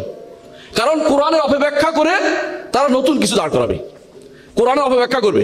আর লবণ অর্থ হচ্ছে দুনিয়াদার হয়ে যাবে, প্রচুর পরিমাণ দুনিয়াদার হয়ে যাবে। আমার ক্ষমতা দরকার, আমার একটা কিছু পাওয়া দরকার, আমার এই করা দরকার, আমার এটা দরকার, এগুলি সবগুলি দিনের জন্য বলতেছে, আমি দিনের জন্য করতেছি। এটাই হচ্ছে ফিতনা। দিনের জন্য করতে হলে আপনার দিনের জন্য আল্লাহ আপনাকে বসাবে। আল্লাহ ওয়াদা করেছেন, ওয়াদাল্লাহুল্লাযিনা আমানু ওয়া আমিলুস সালিহাতি লা ইস্তাখলিফান্নাহুম ফিল আরদ। আল্লাহ ওয়াদা করেছেন যারা ঈমান এবং আমল সালেহ করে তাদেরকে দুনিয়ার যুগে বসাবে, ক্ষমতায় বসাবে। আল্লাহ বলেন নাই যে আমি ক্ষমতায় বসে ঈমান আমল সালেহ প্রতিষ্ঠা করব, এটা বলেন নাই। রাসূলুল্লাহ সাল্লাল্লাহু আলাইহি ওয়াসাল্লাম মক্কাতে আসছিল, তারা কাফেররা এসে বলছিল আপনি যদি চান মক্কাতে আপনাকে আমরা রাজত্ব দিব, আপনাকে সুন্দর স্ত্রী দেব, আপনাকে এইটা দেবো ওইটা দেবো। রাসূল বলছে আমি কিছু চাই না, আমি তোমাদের কাছে একটা কালেমা চাই, কি লা ইলাহা ইল্লাল্লাহ, এই কালেমাটা আমি চাচ্ছি। তাওহীদের ঘোষণাটা চাচ্ছেন, ঈমান এবং আমল সালেহ চাচ্ছেন। এর মাধ্যমে একটি জাতি গঠিত হয়েছে, যে জাতি সারা বিশ্বে ইসলামকে প্রচার প্রসার করেছে। সেরকম জাতি যদি আপনি হতে পারেন নিজে, তাহলে আপনার দ্বারা ইসলাম কায়েম হবে। আপনি ইসলাম কায়েমের জন্য পাগল হওয়ার দরকার নেই। যতটুকু আপনার ক্ষমতা আছে ততটুকু করেন। ভাগ বাড়িয়ে, রাস্তা ভাঙিয়ে, মানুষের নষ্ট করে, গাড়ি বোমা নিক্ষেপ করে, মানুষদেরকে বিভ্রান্ত করে আপনার এই সমস্ত জিনিস ইসলাম কোনোদিন অনুমোদন করে না। এগুলি হারাম কাজ। এগুলি হারাম কাজ যারা আপনাকে পরামর্শ দিয়েছে, অনুমোদন করেছে যারা, তারা সবাই হারাম কাজের মধ্যে লিপ্ত হয়েছে। এরা আপনার কিসের ইসলামের চিন্তাবিদ? ওরা ইসলামকে ধ্বংস করেছে, ইসলামকে ধ্বংস করেছে। সুতরাং মনে রাখবেন, এই জাতীয় লোকজন থেকে আপনাদের সাবধান থাকতে হবে। আমি কয়েকটা জিনিস বলবো কিভাবে তা থেকে বাঁচতে পারবেন, এগুলি বলে আমি আর বক্তব্য শেষ করবো। এক নম্বর হচ্ছে, যা চিনেন তা গ্রহণ করবেন, যা চিনেন না তা গ্রহণ করবেন না। চিনার পরিস্থিতি কি? যেটা হক্কানি আলেমদের মুখ থেকে, হক্কানি সবাই দাবি করে, কোরআন সুন্নাহর এবং সলফে সালেহিনের কথা অনুসারে যা বোঝা যাবে সেটা গ্রহণ করবেন। যা কোরআন সুন্নাহ সলফে সালেহিনের কথা বোঝা যাবে না তা পরিত্যাগ করবেন। দুইটা কাজ। এক নম্বর, যা চিনি তা নিব, যা চিনি না, নতুন কথা আসছে এটা চিনি না, এটা কোরআন সুন্নাহতে আমি দলিল পাই নাই, তা নিক্ষেপ করবেন, তা নিক্ষেপ করবেন। রাসূলুল্লাহ সাহাবা একরাম ইমামরা যেমন বলতেন, ফারমি বিল হায়াত, দেয়ালে মারো, অর্থাৎ জোরে মারবেন যাতে করে এটা নষ্ট হয়ে যায়। এরকম রাসূলুল্লাহ সাল্লাল্লাহু আলাইহি ওয়াসাল্লাম যেটা বলেছেন, রাদ্দুন ফাহুয়া রাদ্দুন, এটা নিক্ষিপ্ত হবে, এটা কোনোদিন গ্রহণযোগ্য হবে না। সুতরাং যা চিনেন না তা গ্রহণ করবেন না। নম্বর হচ্ছে, আলেমদের কাছে যাবেন। আলেমদেরকে, আপনাদের দেশে আলেম আছে আলহামদুলিল্লাহ, যে আলেমদের নিয়ে গর্ব করে, ডক্টর মঞ্জুর ইলাহি, যারা নিয়ে সারা বিশ্বের মুসলিমরা গর্ব করতে পারে এরকম একজন ব্যক্তিত্ব, ডক্টর সাইফুল্লাহ গর্ব করতে পারে এরকম একজন ব্যক্তিত্ব। আলেমদের পিছিয়ে হাঁটেন, আল্লাহর রাস্তায় আলেমদের পিছিয়ে হাঁটেন। জাহেলদের, মুফাক্কিরদের, চিন্তাবিদদের, ওদের দিয়ে কোনো কাজ হবে না। ওগুলি থেকে একেবারে নিজেকে হাত ধুয়ে ফেলেন চিরজীবনের জন্য, যে এগুলি দিয়ে আমাদের কোনো কাজ হবে না, আমরা আল্লাহ এবং তার রাসূলের পথে আলেমদের পিছনে হাঁটবো। 4 নম্বর কাজ, সেটা হচ্ছে যে সাধারণ মানুষের চিন্তায় আপনি মরে যাবেন না। এক গোষ্ঠী আছে আপনাকে বলবে অমুক খানে হাই হাই করে ফেলছে, ওই করে ফেলছে। আচ্ছা, সর্বোচ্চ আপনি কি করতে পারেন বলেন তো? মেনে নিলাম যে এই যে বসনিয়া হার্জেগোভিনা আমাদের বোনদের ভাইদের যা অপমান করছে, কষ্ট করছে, মেরেছে, আপনি কি করতে পেরেছেন? আপনি কি করতে পেরেছেন? দুঃখে অন্তর ফেটে গেছে, ঠিক কিনা? সত্য তো, এটা সত্য। দ্বিতীয়ত, আমরা দোয়া করেছি। তৃতীয়ত, আমরা যদি কথা বলার, আমি যেখানে ক্ষমতা আছে এখানে কথা বলেছি। এর বাইরে ওদের দুঃখে আপনি মানুষদেরকে, ওদের দুঃখ দেখাইয়া আপনি লোকদেরকে আপনার পক্ষ ভাগানোর জন্য যে বুদ্ধি করেন, এগুলো হচ্ছে ফিতনাবাজদের কাজ। ওদের কথা বলে এনে কি করবে, হ্যাঁ হয়েছে অমুখানে হয়েছে, এবার মানুষ বলে আবেগে তাড়িত হয়ে আপনার পিছনে রওনা হবে। কিছু লোকের বাড়িঘর ভেঙে ফেলবে, কিছু লোকে এটা করে ফেলবে। এটা কোন ইসলাম? এটা কোন ইসলাম? এটা কে শিক্ষা দিল? এটা তো ইসলাম কোনো শিক্ষা দেয় নাই। এই ইসলাম তো মানুষের, আপনি নিজের পক্ষ থেকে বানিয়ে নিয়েছেন, মানুষের আবেগকে কাজে লাগিয়ে তাদেরকে বিভ্রান্ত করেছেন। এটা তো আল্লাহ এবং রাসূল দেওয়া শিক্ষা নয়। এটা করতে পারে মানুষের জন্য, মানুষের কাজ দেখে মানুষ, এত মানুষ খারাপ, আমি তাদের সাথে একত্র হই, অথবা মানুষ যেভাবে বলছে আমি সেভাবে চলে, এটা হতে পারে না। আপনাকে বিবেকবান হতে হবে। আপনাকে বুঝতে হবে যে আমি একদম বিবেকবান হিউম্যান বিইং, আমি যে ইচ্ছা তা করতে পারি না, আমি যেভাবে ইচ্ছা ছাগলের মতো পিছিয়ে চলতে পারি না। আমাকে বুদ্ধি বিবেক নিয়ে আমাকে অগ্রসর হতে হবে। 5 নম্বর কাজ, সেটা হচ্ছে যে বেশি বেশি করে আল্লাহর উপর ভরসা করতে হবে। আল্লাহর উপর ভরসা করে চলতে হবে। যে কোনো কাজ আল্লাহর ভরসা করবে, আল্লাহ তাআলা অবশ্যই আপনাকে যে কোনো বিপদ থেকে উদ্ধারের জন্য আল্লাহ তাআলা ব্যবস্থাপনা করে দিবেন। ওমাই ইয়াতাওয়াক্কাল আলাল্লাহি ফাহুয়া হাসবুহু, যে কেউ আল্লাহর উপর তাওয়াক্কুল করবে আল্লাহ তার জন্য যথেষ্ট, আল্লাহ ঘোষণা করেছেন। সুতরাং আল্লাহর উপর তাওয়াক্কুল করুন, ব্যক্তি বিশেষের কোনো কিছুর উপর আশা করবেন না। আল্লাহ অবশ্যই আপনাকে পার করে দিবেন, আল্লাহ অবশ্যই আপনাকে পার করে দিবেন। এমন এই পরীক্ষিত সত্য মানুষের জীবনে দেখা যায়, যেই ব্যক্তি কোনো ব্যক্তির উপরে সামান্যতম আশা করেছেন এই বোধ আমার কিছু একটা করে দিবে, ওই ব্যক্তি ওই কাজটা হবেই না। যখন আল্লাহর উপর ভরসা করবেন, তখন আল্লাহ তাআলা ওই ব্যক্তিকে পর্যন্ত সারা দুনিয়াকে আপনার পক্ষে এনে দিবে। কিন্তু আল্লাহর উপর ভরসাকে সারা ইমানদার আর কোনো ভরসা করতে পারে না। আরেকটি কাজের কথা বলবো, সেটা হচ্ছে সমস্ত ফিতনা, ফেরকা, যত দল আছে, যত গোষ্ঠী আছে, যত সমস্ত কিছু দূরে থাকবেন না, কোনো দলে যোগ দিবেন না। রাসূলুল্লাহ সাল্লাল্লাহু আলাইহি ওয়াসাল্লাম যেটা বলেছেন, ফাতাজিলিল ফিরাকা কুল্লাহা, রাসূল বলেছেন এই ফিতনার সময় কি করতে হবে, যে সমস্ত ফেরকা থেকে তুমি দূরে থাকবা। রাসূল এই নির্দেশকে বাস্তবায়ন করেন। ফেরকা কখন হয়? ফেরকা কখন হয়? যখন নিজস্ব আলাদা দলের কি আছে, ম্যানিফেস্টো আছে, আকীদা ভিন্ন হয়ে গেছে, সলভেসানে আকীদা আর নাই, বুঝবেন যে এই ব্যক্তি ফেরকা, নতুন ফেরকা এটা। এজন্য জাহামি হোক, আশারি হোক, মাতুরিদি হোক, এই শিয়া হোক, কাদেরিয়া হোক, জাবরিয়া হোক, মুতাজিলা হোক, এই যতগুলি খারিজি হোক, এই সবগুলি ফেরকা, এই ফেরকা সবগুলি পরিত্যাগ করে আহলুস সুন্নাত ওয়াল জামাআহ, আহলুস সুন্নাত ওয়াল জামাআহ এই একটি নাম সাহাবায়ে কেরাম যেটা ব্যবহার করেছেন আজ পর্যন্ত চলে আসছে, এর মধ্যে থাকতে হবে। আহলুস সুন্নাহ অর্থ রাসূলের অনুসারী, আর জামাআহ অর্থ সাহাবীদের অনুসারী। আহলুস সুন্নাহ ওয়াল জামাআহ অর্থ রাসূল এবং সাহাবীদের অনুসারী, এর বাইরে আর কোনো দল হইতে পারে না। একক কোনো ব্যক্তি নয়, ব্যাপক জিনিস, অর্থাৎ ব্যাপক জিনিস। একক কোনো ব্যক্তির অনুসরণ করলে আপনি কোথায় হেদায়েতের পথে থাকতে পারবেন না। তারপরে ইস্তেগফার করবেন, আল্লাহর কাছে ক্ষমা চাইবেন। যত বেশি ক্ষমা চাইবেন আল্লাহ যে কোনো বিপদ থেকে আপনার উদ্ধারের পথ বের করে দিবেন।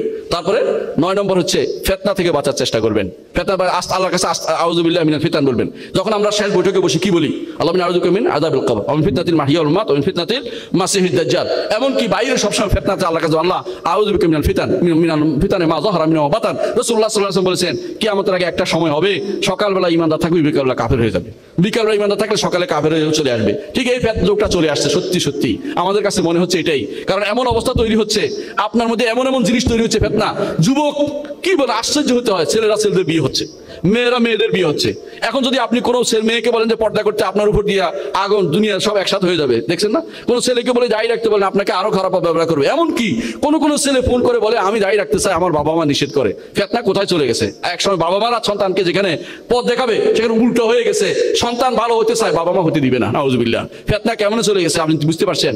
সকালে একরকম, বিকেলে আরেক রকম হয়েছে দিন। এই সময় বেশি বেশি আল্লাহর কাছে ফিতনা থেকে আশ্রয় চাইতে, আল্লাহ যেন ফিতনা থেকে আশ্রয় দেয় আমাদেরকে। আর 10 নম্বর হচ্ছে অবশ্যই ফিতনা থেকে পালাতে হবে। ফিতনা যেখানে দেখছেন যে এখানে ফিতনা হচ্ছে, কয়েকজনে মিলে ওখানে তো বসবেনই না। এখানে বসে সাহাবায়ে কেরাম এরকম জায়গায় বসতেন না, ইমাম তাবিঈনরা এরকম জায়গায় বসতেন না। ইবনে সিরিন রাহমাতুল্লাহ আলাইহি, তার কাছে একজন এসে বলল যে আমি একটু বসতে চাই আপনার কাছে। তুমি বসলে আমি উঠে যাব, তুমি বসলে আমি উঠে যাব। এরকম তৈরি হন, পুরুষ হন, ব্যক্তিত্ববান মানুষ হন, কারো পিছনে দৌড়াবেন না। আপনি ব্যক্তিত্ববান মানুষের আল্লাহ তাআলা আপনার জন্য অনেক কিছু রিওয়ার্ড রেখেছেন দুনিয়া এবং আখিরাতে, সম্মানিত করবেন। আর মানুষের পিছে পিছে যদি কোনো হাঁটেন, আপনি ওই সারা জীবনে পিছের কুচিয়া বর্দার অথবা লাঠি নিয়ে হাঁটবেন, কোনো কাজ হবে না। আপনি আরেকজনের বস্তা টানবেন, কোনো কাজ হবে না। এগুলি হবেন না। অবশ্যই আপনাকে ব্যক্তিত্ববান হন, আল্লাহ রাসূল এবং সাহাবায়ে কেরাম অনুসারী, আল্লাহ রাসূল এবং সাহাবায়ে কেরাম অনুসারী হন। এর মধ্যে আপনার জীবনটা সুন্দর করে উঠবে। আর সবশেষে হচ্ছে শোনা কথায় কান দিবেন না, শোনা কথায় কান দিবেন না। অনেকে শুনছি এটা হয়েছে, অমুক দেশে শুনছি এই বিপদ হয়ে গেছে, অমুক দেশের মানুষ সব কাফের হয়ে গেছে। এমনও তো হইতে পারে তেমন কিছু হয় না, গুনার কাজ হচ্ছে নিঃসন্দেহে, কিন্তু আপনি তাকে কাফের বানাই ফেলার মতো কিছু হয় নাই। কিন্তু এমন ভাবে বলবে মনে হয় যেন সব ঠিক আছে, অথচ তাদের জন্য তারা কান্নাকাটি। ওই দেশে যাইয়া দেখেন কোনায় কোনায় প্রস্টিটিউট আছে, কোনায় কোনায় পতিতালয় আছে, কিন্তু সেগুলির কথা কেউ বলবে না। কিন্তু অন্য দেশে কোথায় কি হয়েছে কান্নাকাটি করছেন। নিজের ইমানের দিকে আগে চিন্তা করুন। ইমানটাকে আগে তাজা করুন। ইমান তাসাল্লুহ বিল ইমান, ইমানটাকে বুঝুন, নিজেকে ইমানটাকে আমল সালেহ দিয়ে নিজেকে পূর্ণ করুন। সবশেষে হচ্ছে হানাহানি মারামারি ত্যাগ করুন। হানাহানি মারামারি ত্যাগ করুন। হানাহানি মারামারির মাধ্যমে আমাদের সবচেয়ে বেশি ক্ষতি হয়ে যায়। যত কিছু কথা বলতে পারে, কিন্তু মারামারিতে যাবেন না। আজ মারামারি কেউ আছে লেখে যে ওরে তো মঙ্গল গ্রহে পাঠাই দিব, আমার মঙ্গল গ্রহে পাঠাই দিবে। তো এটা তো একটা বিনা কষ্টে পাঠাই দেওয়ার মতো, তাই না? আমাদের বিনা কষ্টে পাঠাই দিব। কেউ কেউ চাঁদে পাঠাই দেবো, মানে মারে ফেলবে এটা বোঝাচ্ছে। কেউ কেউ এটা করো, ওরা এখন এই করে ওরা মারতে পারলে কেউ কেউ পুরস্কার ঘোষণা করতেছে। এগুলি ইসলামের কাজ নয়, এগুলি হচ্ছে ফিতনাবাজদের কাজ। এগুলি ফিতনাবাজদের কাজ। কি করেছিল আব্দুর রহমান ইবনে মুলজিম? সে আলী রাদিয়াল্লাহু আনহু হত্যা করেছিল। সে কি করেছিল আসলে? দিনে রাতে 100 রাকাত নফল নামাজ পড়তো। চিন্তা করেন, 1000 রাকাত নফল নামাজ পড়তো যে ব্যক্তি দিন রাতে, সেই ব্যক্তি আলী রাদিয়াল্লাহু আনহু হত্যা করছে। কি বুঝলেন? ইবাদতকারী কিন্তু জাহান্নামী। রাসূলুল্লাহ সাল্লাল্লাহু আলাইহি ওয়াসাল্লাম ঘোষণা করেছিলেন যে আলী রাদিয়াল্লাহু কাতিল আলী, যারা আলীকে হত্যা করবে তারা জাহান্নাম ঘোষণা করেছেন। জাহান্নাম চিরস্থায়ী আমরা বলছি না, আমরা বলি না। জাহান্নামে যাওয়ার কথা তো শরীয়ত বলেছে, কারণ সাহাবীকে হত্যাকারী, সহজ কথা না এটা। তো বুঝতে পারছেন আপনি কি ঘটনা? অর্থাৎ তারা ইমানের কথা, কেউ কেউ এমন হবে একবারে দান দিয়ে ফেলবে, মানে কোরআন তেলাওয়াত করতেছে, হাদিস তেলাওয়াত করতেছে, সুন্দর সুন্দর কথা বলতেছে, কিন্তু এরা তো ফিতনাবাজ। এটা আপনাকে কে বুঝাবে? কারণ বুঝবেন আপনি তখন, যখন এই ফিতনা যখন শেষ হয়ে, তখন বুঝলেন হায় আমরা তো ফিতনার পিছনে ছিলাম, বুঝতে পারিনি, ফিতনার পিছনে ছিলাম। কিন্তু আগে যে পড়ে গেছেন তো বেরোবেন কি করে? আগে থেকে সাবধান করার দায়িত্ব হচ্ছে আমাদের। এই জন্য আপনাদেরকে শুধুমাত্র বলে থাকি যে কোনো ডাক দিলেই যাবেন না। যুদ্ধ করে যারা খেলতেছে, এরা আগুন নিয়ে খেলতেছে, এরা সমাজকে নষ্ট করছে, এরা যুবকদের নষ্ট করছে, এরা আমাদের ভবিষ্যৎ প্রজন্মকে নষ্ট করার পথে দিকে নেমেছে। এই কাজটি করা যাবে না, এগুলি শরীয়ত অনুমোদিত জিনিস নয়। সর্বশেষে একটা কথাই বলবো যে কিছু ফিতনা আছে দুনিয়া আসক্তি, দুনিয়া আসক্তির ফিতনা, এটা কিন্তু এখন সবচেয়ে বেশি। আচ্ছা বলেন তো, আপনার কত টাকা হলে আপনি একদিনের খাবার চলে? কত টাকা হলে? হ্যাঁ, 100 টাকা, 200 টাকা, 200 টাকা। তাহলে মাসে কত লাগে?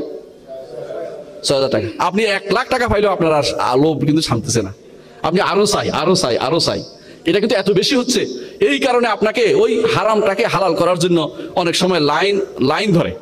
আমি একবার ইসলামী বিশ্ববিদ্যালয়ে একবার অগ্রণী ব্যাংক একটা ঋণ দিল, আপনার দুঃখের কথা বলতেছি, অগ্রণী ব্যাংক একটা ঋণ দিল। তো আমি একজনকে বললাম, এই ঋণটা আপনি নিলেন? আর বললেন না, আমার খুব দরকার, আমার আর চলতেছে না। উনি ঋণটা নিয়ে গেলেন, নিয়ে বাড়ি করলেন। আপনি চিন্তা করেন তো, এই সুদের ঋণ নিয়ে বাড়ি করা কি ওনার চলে না? এটার ভিতরে পড়ে নাকি? এটা কিসের ভিতরে পড়ে? বিলাসিতার ভিতরে পড়ে এবং নিজের ফেতনার ভিতরে পড়ে। নফসে আম্মারার দাসত্ব করেছেন তিনি, আল্লাহ এবং রসুলের কথার বাইরে আমার দাসত্ব করেছেন। তিনি বলছেন এটা ছাড়া তারা চলে না।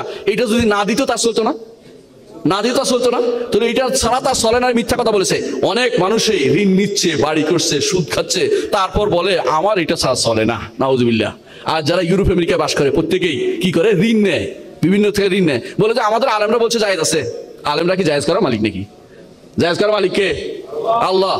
আল্লাহ তার রসুল যেটাকে জায়েজ করে না হারাম ঘোষণা করেছে।